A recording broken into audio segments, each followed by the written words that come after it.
their team to victory.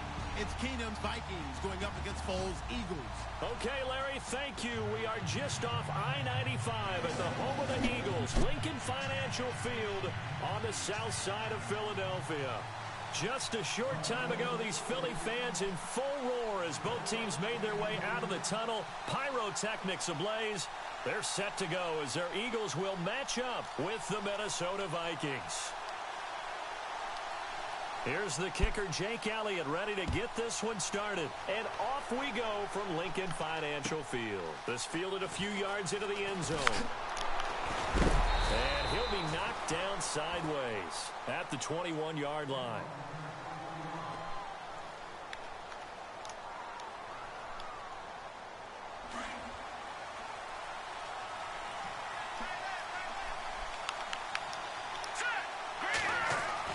Now a first down throw. Keenum flush to his right. He's got it complete to Stephon Diggs.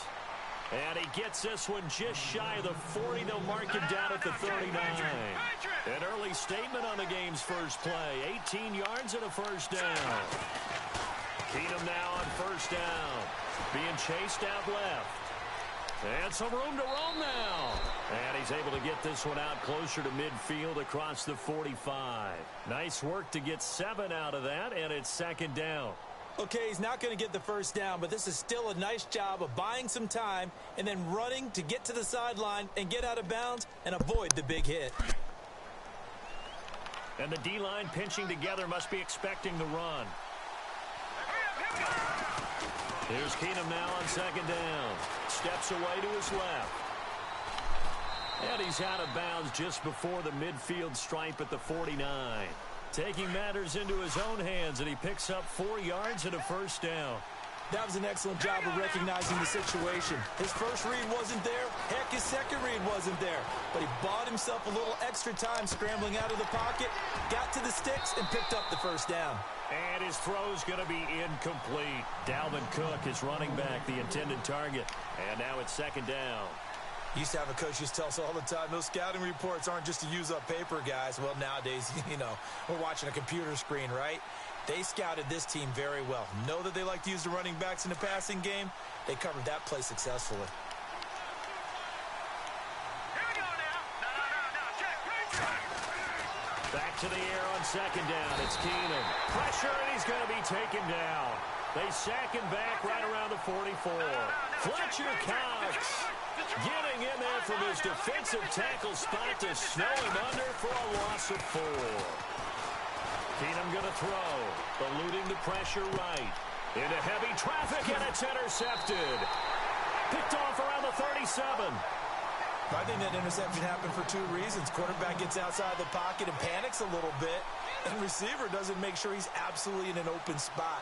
So there's a guy lurking, took the ball from him. Yeah, so don't wave your arms, right, as a receiver if you're not wide open. Got to know that you're open. Otherwise, just don't do it. Now it's the Boise State alum, Jay Ajayi.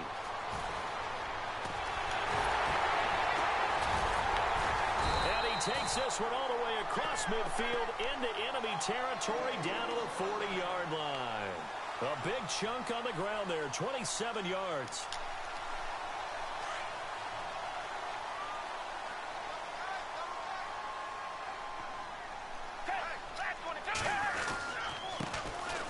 Now a carry for Blunt. And he'll lose yardage here, back at the 41. It's a loss of a yard there, and now second down. Anthony Barr got a and playing not just his normal position of stand-up outside linebacker, but down defensive end. So he had to incorporate a variety of moves, take on bigger people. So he learned great leverage while he was there. That really helps him when he's trying to stop people running the ball. Born in South Bend, Indiana. Thought about going back to go to Notre Dame, but you're right. Great career at UCLA and now a great career in the NFL. So he can't hang on, and as I watch that unfold, I remembered an expression that I've heard, maybe from you, I don't know, but you're going to get hit anyways, might as well hold on to the ball. Well, you know a coach said that, right? Yeah. Not an actual player. Not a chance at all. Way easier said than done. Throwing for his running back, and he's got him complete. And he picks up the first before he's taken down at the 29. Give him 11 yards that time and a new set of downs.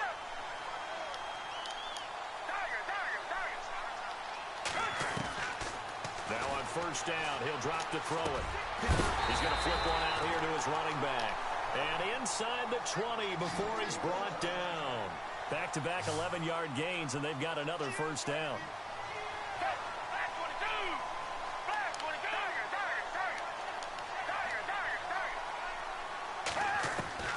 From the red zone now, they'll look to throw.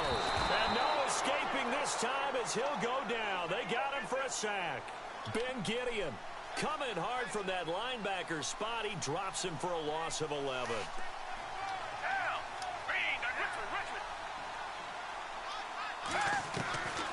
Now they'll throw here out of the gun. And the reception made by Alshon Jeffrey. And they'll bring him down at the 18-yard line. They'll wind up getting 10 back as that sets them up for third down.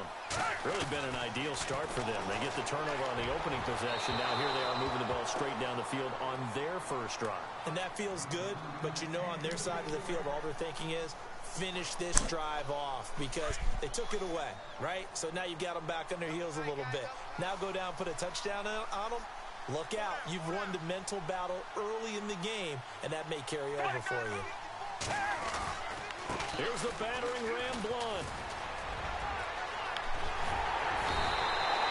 The decision to go for it pays off, and now they're set up first and goal. So under the category of, while it can't be us because we're not that good, but could you imagine if this was you? Hey, Garrett Blunt, his first 1,000-yard season since what, 2000? And he's in. Touchdown, Eagles. LeGarrette Blunt taking it in. And the Eagles have taken the early lead.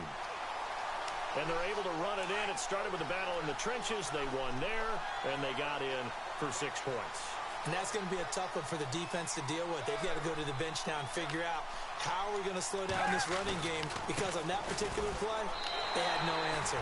And he will get into the end zone again, and he seems to have a nose for it as he gets both the touchdown and the 2-point conversion.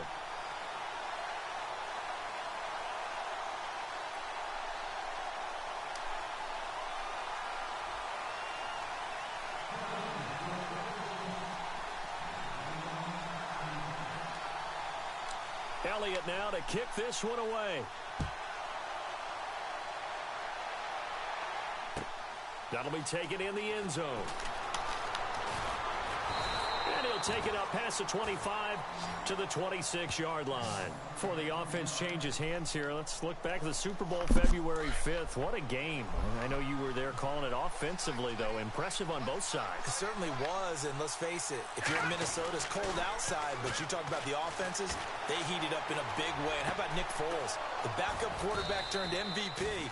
373 yards, 3 touchdowns, and, of course, the big one receiving on the Philly special. Quite a story. As you and I were talking about off air, it was just a fluid game, not a lot of penalties, just really clean play. Exactly the type of game the NFL needed for the audiences at home watching the game and, of course, people in attendance. A really well-played game. Back now with Charles Davis. I'm Brandon Gaudin. Second quarter begins with the Vikings holding the football, and they've got it here with a first down.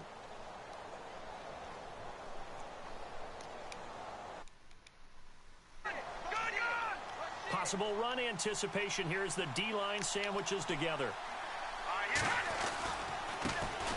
First down, here's the run with Cook. And he is knocked down from the side. 2 yards on the carry there. It'll be second down.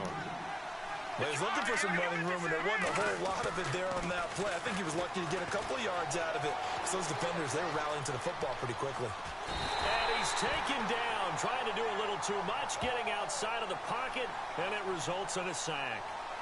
Now, I know it's only a loss of a couple of yards, but when you get near the sidelines, just flip the ball out of bounds, incomplete, and save the yardage. Save the yards, not your stats. Throwing is Keenum on third down. Escaping the pressure right. Lets it fly for Thielen. And it's intercepted at the goal line. Picked up by Jalen Mills. And a big turnover there as his guys will get the football back. Eagles will take over here in just a second on offense. And Charles, as you look back to the Super Bowl title run that they just had, what were some of the moves that made that possible? I'll keep it on the offensive side of the ball because I thought their front office did a fantastic job of having answers in case things happen. Carson Wentz goes out, well, they had signed Nick Foles to back him up. That worked out pretty well. Getting Alshon Jeffrey as a weapon outside to help them in the passing game. Darren Sproles gets hurt at running back. Corey Clement was signed as an undrafted free agent. He filled in well, and they traded for Jay Ajayi. And how about Jason Peters, losing the all-world left tackle? And Halapoulivaati Vaitai, who they drafted the year before, filled in quite capably. They had answers for everything they needed. Under a heavy rush, and down he goes. Ben.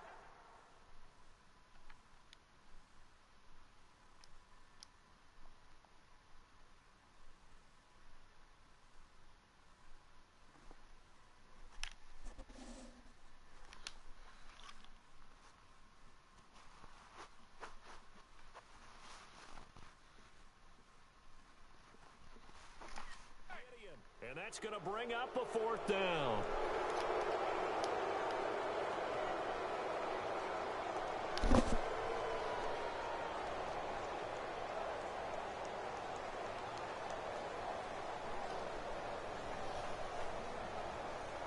This offense converted once on fourth down earlier. Now they're out there again to try once more. They're indeed going for it as they look to throw. And they will take over at the 26-yard line. Vikings coming out here again to take over on offense. This is a crew, obviously, that was so close, Charles, to becoming the first-ever team to play a Super Bowl in their own stadium. So disappointment in that last game against Philly, but overall, I think they've got to be pretty pleased with the season. They have to be because they put it all together. Won the NFC North. How about that win over the Saints in the divisional round? I mean, I don't know that they'll ever top that in terms of getting something done late in the game, especially with what was on the line. They do get Dalvin Cook back at running back next year. I think they'd still like to have